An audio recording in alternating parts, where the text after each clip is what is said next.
So, the big question is this: how are ambitious people like us, who don't have a lot of resources, did not go to Ivy League colleges, were not born into wealth, how do we become resourceful enough, use our creativity, our dedication, and a little bit of crazy to bootstrap our way to realizing our dreams?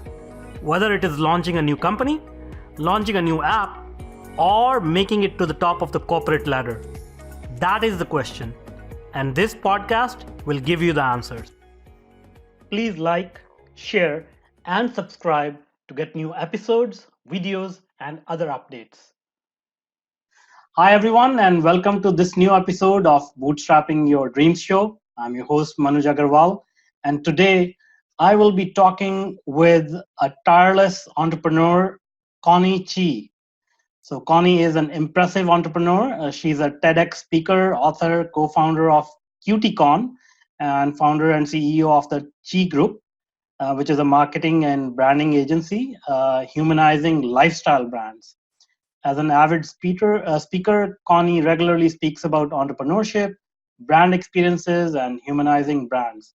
She's been featured and quoted by Business Insider, American Marketing Association, US News, World Report, Reader's Digest, Yahoo Finance, Herald Tribune, BuzzFeed, Thrive Global, and many more. Connie also hosts a podcast called the Brand Academy Podcast, where she shares her secrets and insights on marketing and branding. She's also written a book called Branding Without a Brand, where she shares her expertise on taking your brand from zero to hero when no one knows you. Connie graduated from Baruch College in NYC, majoring in marketing and advertising communications, certified in diamond grading and neuro-linguistic programming, which is NLP. We are happy and honored to have Connie here amongst us. Welcome, Connie. Hi, how are you? Thank you so much. I'm so appreciative for you guys and taking the time and having me on the show. I can't wait for our conversation. Well, the pleasure is all ours. All right, so let's dive in.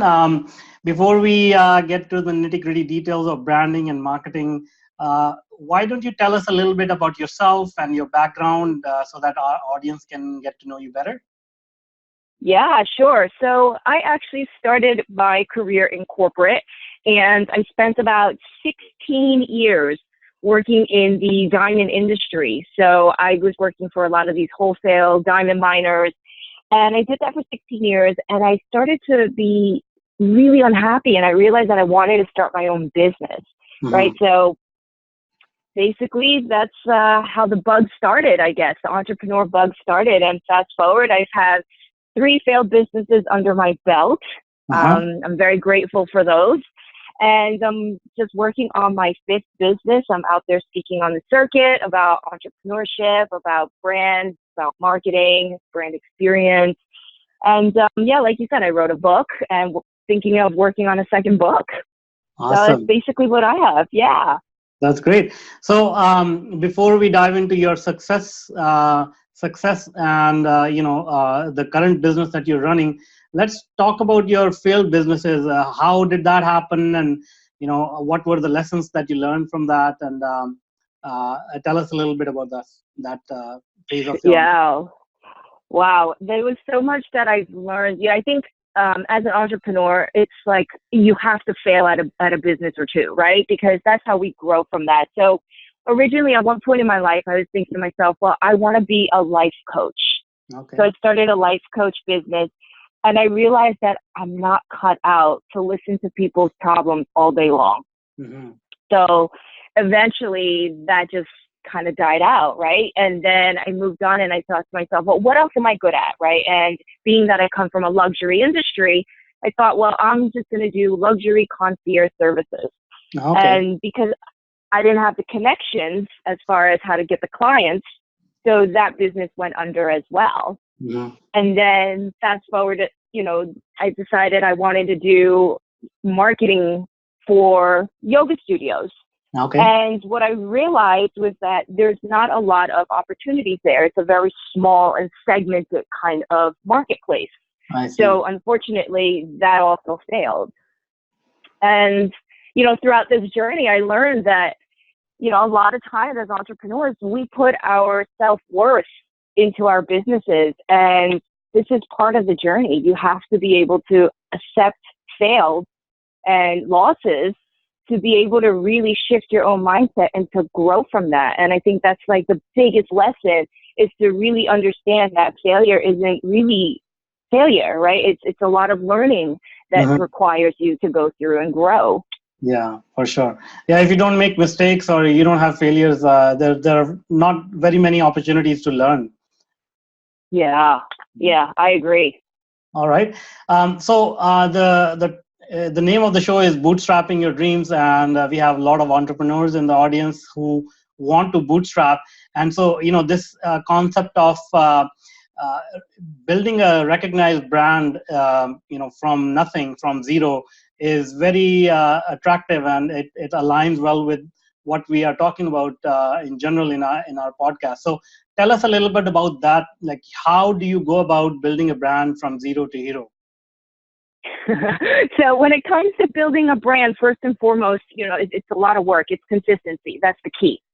And in the beginning, nobody knows you. So how do you go about it? And I think for startups, especially entrepreneurs who don't have the budget, the best way to start it is through doing co-collaborations, right? So co-branding opportunities. So basically what you do is you go out and you find another brand that you can collaborate together to offer almost like a new product. But each one collectively has their own expertise. And I think the best way to do this is because, a lot of times we're always struggling in the beginning. We're like, how do I get new clients, right? How do I get my first client? How do I get brand awareness and build brand equity? But when you partner up with another brand, hopefully you find one that's non-compete, so you guys can create something interesting and therefore expand your marketing efforts collectively. Cool. So that's the first way that I would always suggest a lot of startups to go look at. Yeah, that makes sense. So now, I skipped ahead a little bit, but I think here it will be really good to share your views about what a brand is, because I think a lot of people are a little bit confused about, what a brand is. When we talk about brand, they just sort of have this misconception, and I'm guilty of this. A few years ago, I thought a brand is basically just the logo, and you recognize that logo, and that's all the value that the company's providing in terms of their own branding. So can you speak a little bit about that? Oh yeah, absolutely. And you're right, a lot of people get this idea of branding confused, right? And branding isn't just about your logo and a website and your colors. It's actually a lot more that goes into the aspect of branding. You have, what you call the brand experience, which is also part of branding, because as a brand, you create some sort of experience for your customers at every given moment. Yeah. And that's something that's really important. And then that also segues into, well, how is that experience on a digital front? How is that experience as an offline, in-person front? So that also determines part of what the meaning of your brand is. And on top of that, your brand's personality. Who is your brand?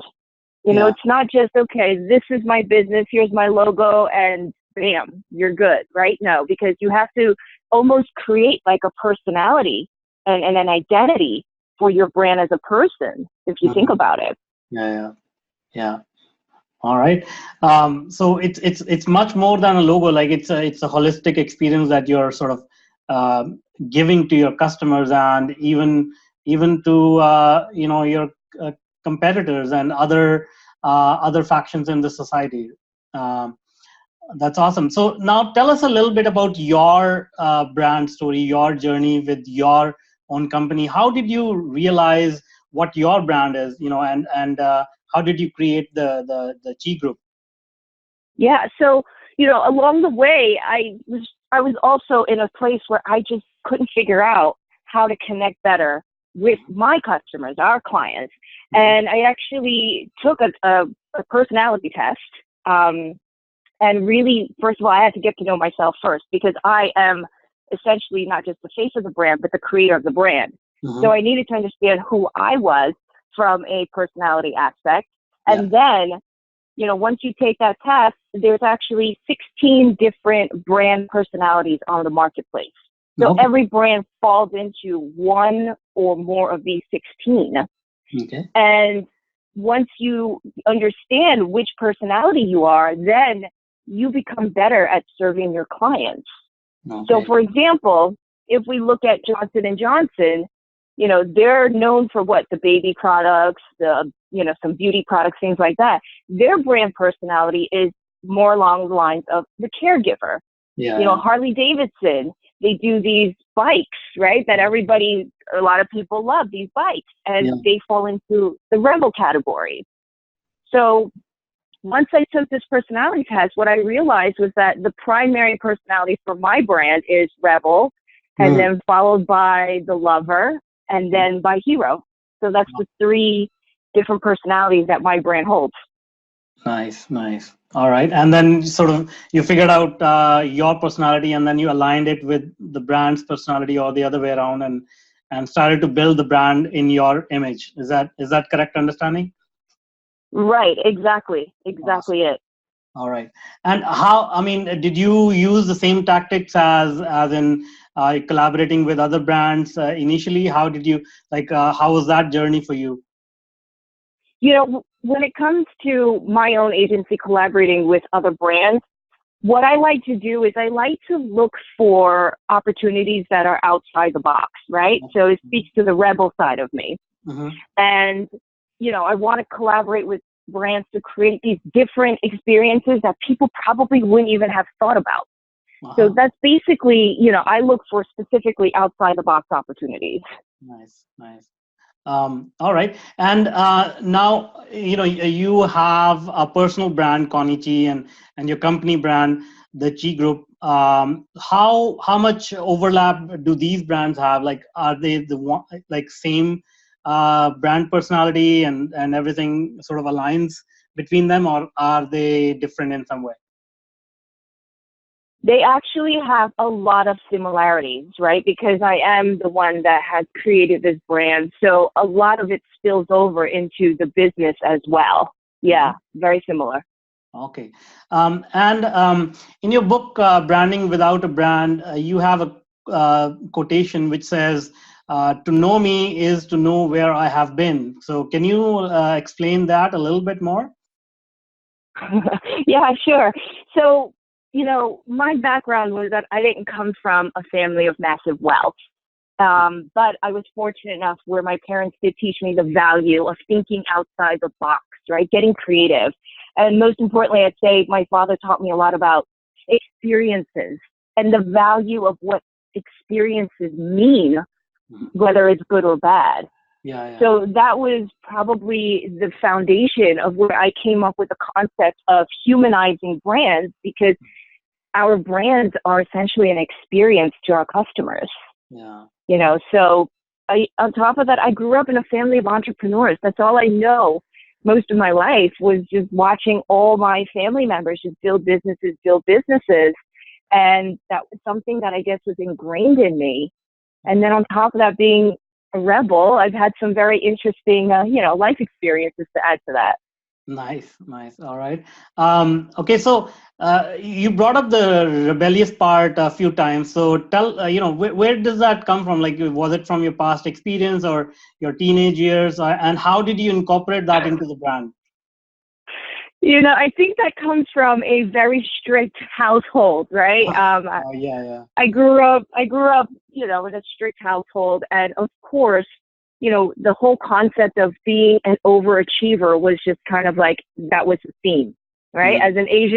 As an Asian entrepreneur, that was what, we were taught as children, right? Overachieve. You have to get the triple A plus. The one Yeah, A plus isn't good enough. yeah, So, with that kind of pressure as a child growing up, you eventually, you think about this and you're like, well, where's the fun in it? hmm, Where's the fun in life? Because you're so busy chasing the success outcome that you're forgetting to really live life. yeah, yeah. And that's basically where the rebellious part of me comes from, because, I think when we get to experience life to the fullest, Yeah. on our terms. There's something beautiful there because no one's really telling you how you're supposed to feel, how you're supposed to act, how it's supposed to look like. You get full control to create all of that. So, that's basically where it comes from for me. And, and I look at it the same way in business, right? When you go and you work at a corporate job, you're told you have a sales quota.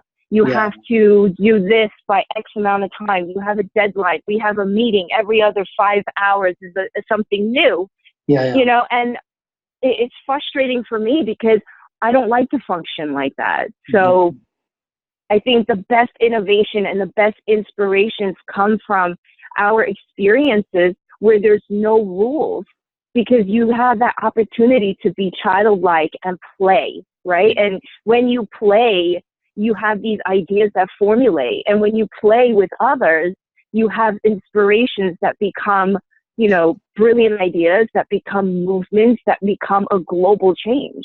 Yeah.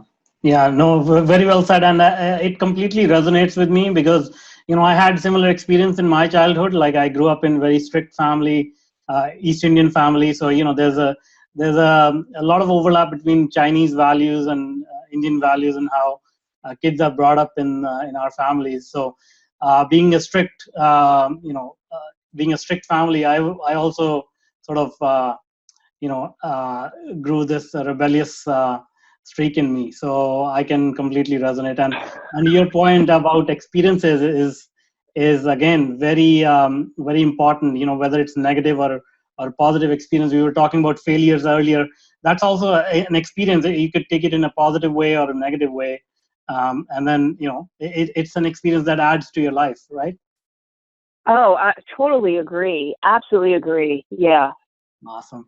All right, now let's talk about maybe your opinion about some of the prominent brands that we see around us, like maybe Pepsi, Coca-Cola, KFC. What do you think about these brands? I mean, what is good about them? I mean, I think most people know what is good about them, but what do you think about how they build their brand, and what are some of the things that they could have improved upon? Yeah, I mean, if we take, for example, the KFC brand, right? The story of Colonel Sanders, I think it's one that many of us can relate to from an emotional aspect, right? He was selling chicken on the side of the road during the Great Depression, and that story of the underdog who ultimately wins always captures a lot of our hearts, right? We as Americans love the underdog story. Yeah. And brands that have a story that's rich in history is one that will also resonate with a lot of customers because there's a trust factor there. But most importantly, when it comes to brand stories, many people make the mistake and they make these stories about their brands, right? When in fact, you have to build in there, it's about the customer in some way. I see. If we look at Coca-Cola and you go onto their website, all they talk about is the customer, about how they can create an experience for the customer. And I'm sure you've seen this, but I think it was like, a couple of years ago, they had this campaign where you can have your name on a Coke bottle. And that goes back to about their customer, right? So, I think your brand story has to be really important in the part that it has to incorporate your customer. And I think both these brands do it very, very well in their own unique ways. So it's definitely, I kudos to them because it's not easy to build a brand equity to the status that they've built it, and they've done a great job. Yeah, that's a unique perspective, incorporating your customer in your stories. That's quite unique. So thanks a lot for sharing that. Now, the next one is a little bit controversial for some people. What about Apple and Steve Jobs in particular? Yeah, I know. I've heard all different types of opinions on this. Personally, I think Steve Jobs aced the brand story. He created a product that is simple, but it also gives users an option. It gives you the ability to customize, right? So the story is basically they made things very simple for the consumer, and it definitely resonates with their niche demographics. So we as humans, we want options, right? You go to McDonald's, you have a small, medium, large fry. We want options. So what they did is they essentially, and this was brilliant, they essentially created a device that is, let's be honest, all you need this for is just to make a phone call, dial in and dial out. Yeah. But they gave you options. You can do FaceTime. You can do a text message, right? You can now do all types of fun things with it. They're using facial recognition software, so you can opt to use it or not, right? And then, of course, because they give you all these options amongst options and you can customize, then it becomes a different set of challenges. There's the debate about the security and privacy and all that kind of stuff. But overall, I think as a brand, Apple has definitely created something that is super amazing, incorporating the simplicity and also a balance of customization into one little device. Yeah. Yeah, no. So now, now that Steve Jobs is not there, do you think they'll continue to, build upon that brand equity, or do you think it was basically Steve Jobs who built the brand, and now Apple needs to watch out? I think that Apple will still try to stay true to their original creation and voice, and the concept about it. But I do see that they're also moving a little bit away from it as well with each year. So it'll be interesting to see how this kind of plays out. I do think that simplicity and customization concept will still bear true going forward. All right, cool. Now, you brought up, as humans, we need options. So, and you also talk about humanizing the brand. So what do you mean exactly by humanizing the brand, and why is it important? Well, look, at the end of the day, our businesses are serving customers who are what? Humans, right? So in order to create these brands, you need to be able to resonate with your customer on some kind of level. You have to connect to the human spirit. So that's why, I say humanizing a brand. And when I mention that, it's because with us as people, if you go anywhere in the world, emotions is a very, it's universal language, right? Anyone who's smiling in the world, you don't need to know the language, but they're happy. Somebody who's crying, they're sad. So essentially, you want to build some kind of personality into your brand. And that's why it's called humanizing brands, right? I think a lot of people, when they start their business, they're like, hey, I have a business, buy my product, it's cheaper than the competitors, and it's going to do X, Y, and Z. But when you create that experience of a human kind of personality to your brand, you now have a dialogue, you have a conversation, you have another set of feedback that you get. So that's why humanizing brands is the theme for our agency. Awesome. And so, I mean, that implies that you need to know your customer really well, isn't it? Like, otherwise, it's going to be a one-way conversation almost. Yeah. So, I talk about this a lot with a lot of my clients is, when it comes to knowing your customers, it's not enough for you to just know their demographics, right? Oh, my client is 25 years old. She's married with 1.5 pets and 2.5 kids, college educated, has 2 cars, owns a home. That's not enough anymore. Oh, so I really encourage our clients to really do some homework and go out there and understand your customers' pains, their wants, their desires, their dreams, their hopes. What language are they using? What kind of words are they using? What kind of phrases are they using to describe all of this? Because not every customer is going to be for your particular brand or business. So that's why you need to really go out there and do the homework to get to know who these people are. And that way you can start humanizing and being on a level where you can truly connect with them. I see. And so that brings up an interesting sort of logistical challenge where, let's say if somebody wants to start a startup and they haven't got much yet, how do they go about, getting feedback from their customers, future customers? And in many cases, these entrepreneurs don't even know who their ideal customer is. So how do you get around this problem to start off with? Well, you need to first figure out, you created this business to solve a problem, right? I think most entrepreneurs created businesses to solve certain problems or out of their own frustrations of not finding a solution. Yeah, So yeah. you start there and you figure out, okay, what problem am I solving? And whatever that answer is, then you think to yourself, okay, this problem I'm solving, who will benefit from the problem I'm solving? And you start to build out, right, what your customer base is going to start looking like.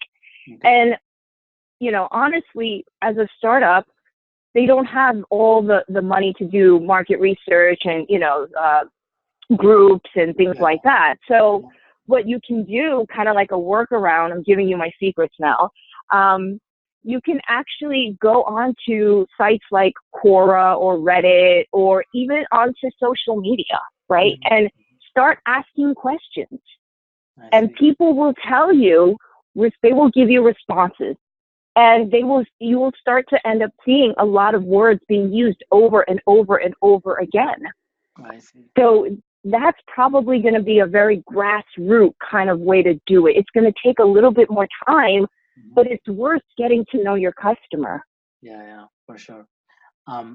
That's great advice right there. So, I mean, this can be done on the cheap as well. It doesn't need a lot of investment, other than some of your time and sort of, you know, taking action and getting that feedback. So thanks a lot for sharing that.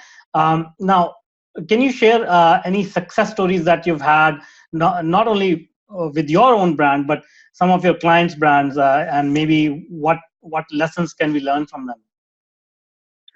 You know, the biggest thing with startups that they go through all the time, and I see this so many times, is they go through this whole paralysis analysis thing, where they want to research and plan and contingency above contingencies. And that right there is going to be the biggest killer for a lot of these brands that they just don't go off the ground, right? So, you know, I think as startups, that's the one thing to try to avoid. Yes, you want to plan, you want to budget, but you don't want to spend 2 years budgeting and planning and then ask yourself why you don't have a business.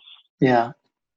You know, so that's going to be the first key that I will say biggest lesson that I think even I myself learned when I first started my own brand. I spent 6, 7, 8 months planning, and it never got off the ground at some point, or it just didn't work. You know, so when it comes to successes, I think I have so many different fun success stories that just span all throughout. But I will have to say my proudest one that thus far is we recently started to work with a actor in the movie John Wick 3. Have you seen the movie? Probably not. Okay. So he's one of the actors in the movie. And we eventually, what we did is we helped them create a co-branding opportunity. So, you know, he got a chance to work with Reebok. He's going to have a chance to work with Yamaha Sports. And it's just really interesting because, you know, it's definitely something that if we look at him as a brand, we can take him as a business. And he's going through the motions of the co-branding, the co-collaborating. You know, those are some fun successes that I have along the way with my job. Awesome. That's great. And let's talk about, you brought up social media earlier. And, you know, a lot of brands use social media, in some cases exclusively, to get their name out there. So what is your opinion? How important is social media versus some of the other traditional channels, and how things are changing over the years? Look, social media is that necessary evil, right? If you think about it, you know, I say evil because it's a time sucker, especially for startups and entrepreneurs who are just starting or launching their business. But it's also necessary in order to get the word out there. Yeah. And you know, the problem with social media is that everybody's creating content. It's a very noisy marketplace there. Yeah. So as a startup brand, you're moshed in with a whole other set of other brands who are trying to do the same thing. And you can get lost in there, especially when you're starting out. And that's the thing that happens often, right? So, you know, I think it's a necessary for us to have social media. And I think the best way to think about this is if you are in a very noisy marketplace, and you're not able to stand out, you want to start thinking about where can you go that's not as noisy, but still has the eyeballs, right? And you brought up traditional media. So I know people are going to laugh when I say this, but right now there's really not a lot of people doing like mailers. Yeah. Right. And it's that's super, it's very old school. So as you can see, I'm dating myself. Yeah. But that might be an option. Yeah. That might be something interesting to look at to see how you can utilize that. That might even be cheaper, right? As opposed to buying, let's say, Instagram ads or Facebook ads, especially in the beginning, you want to really make sure that your dollar is stretching and you're getting the most out of it. Yeah, There's, I've heard this direct mail method from some other marketers as well. So to your point, like, they're saying like, look for opportunities where there's little competition, and direct mail is a good way to go about it at this stage. Yeah, it definitely is. And, I just think using social media is just a way to kind of solidify that message continuously over and over again. Awesome. And in the same tone, what do you think about social influencers? They've been in news lately with some scandals. So what do you think about them and the role they play? Yeah. I mean, I have to say I love them. I think what they do is very creative. A lot of them are beyond creative. And with brands, it's definitely beneficial to consider working with influencers. And with influencers, again, because you're on a budget, there's actually different types of influencers you can work with. Obviously, you have the celebrity influencers like, the Kim Kardashians of the world. They're looking for, sponsorships, and it's expensive to work with them. So I think that as a startup entrepreneur or business, you want to start looking at working with nano influencers who have like 1,000 to 6,000 followers. They're willing to post for free in exchange for products or services, or maybe even micro influencers. There's so many different ways you can work with them. And I think they're really good to help you build the brand awareness initially, and also to build any kind of awareness about what your brand is doing. Awesome. All right, that's great. Now, is there anything else that I haven't asked about marketing or branding that you may want to share? No, I think you've touched on some really good points, actually. They were really great questions. Awesome. That's great. All right. Now, before I let you go, can you tell us a little bit about your company and your products and services and how you help entrepreneurs build their brands? Yeah, sure. So I'm actually the founder of the Qi Group, like you mentioned, and we are a marketing and branding agency. And what we do is we create experiences. That's our sandbox. So I like to create these fun, unique, different experiences for brands, especially in the startup space, those that are just unique and customized to what they're looking to do. We also do some brand management as well. So we do manage some of these brands, whether it's CPG brands, whether it's, actors or influencers. We also do consulting. We do pop-up experience. We do ad buys. Like, we do a lot as an agency. The other company that I co-founded was called the CutieCon. And this is something that's going to be launching next year in July of 2020. And it's a massive expo with everything cute, from food, tech, fashion, beauty, toys, media, you name it. So it's going to be a 2-day event open to the public. And yeah, it's exciting stuff that we're working on. Well, that's great. So is it an offline event or is it an online event? No, it's going to be in an expo center. So it's offline in Nice. New York City. Cool. That's very cool. And then for the Qi Group, like, do you work only with big brands or big companies, or because as I said, like, we have many startup entrepreneurs in the audience. Like, do you think they'll have the means and budgets to work with you? Yeah, so we work with both big and small brands and startups. With the startups, we do have creative ways that we can collaborate together. And again, it depends on how much budget they have. It depends on what they're looking to do. There's always creative ways to work together, and that's just my rule. Awesome. That's great. Okay, so what I'll do is I'll get those URLs for your websites and add them to the show notes so that people can reach out easily and contact you. Thank you so much. All right, great. Thank you so much for being here with us and sharing all your knowledge and wisdom. I'm sure everyone got a lot of value out of this interview, and they'll be incorporating them into their branding and marketing strategies. Thank you. Thank you. I appreciate that. So, again, I'm Manuj Aggarwal, and thanks a lot for joining us on Bootstrapping Your Dreams show. And now, if you are an existing or an aspiring technology entrepreneur, then I invite you to check out my new online workshop, Bootstrapping Your Tech Startup Dreams. Go to go.tetranoodle.com/boot-podcast and sign up for free. I want to make sure more successful and sound decisions are made every day in your tech projects. Let's start finding solutions to your problems. So go to go.tetranoodle.com/boot-podcast and I look forward to helping you with your tech startup.